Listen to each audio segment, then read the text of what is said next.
কি ঘটেছিল যখন আমাদের প্রিয় নবী হঠাৎ অজ্ঞান হয়ে পড়ে গেলেন? কেন ঠিক তখনই আকাশ থেকে ফেরেশতারা নেমে এলেন? আর কেন নবী পাকের বক্ষ মোবারক খুলে তার হৃদয় বের করা হয়েছিল?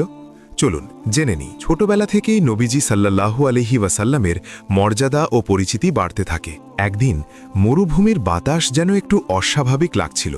আমাদের প্রিয় নবী মোহাম্মদ সাল্লাল্লাহু আলাইহি ওয়াসাল্লাম তখন অন্য শিশুদের সঙ্গে খেলছিলেন।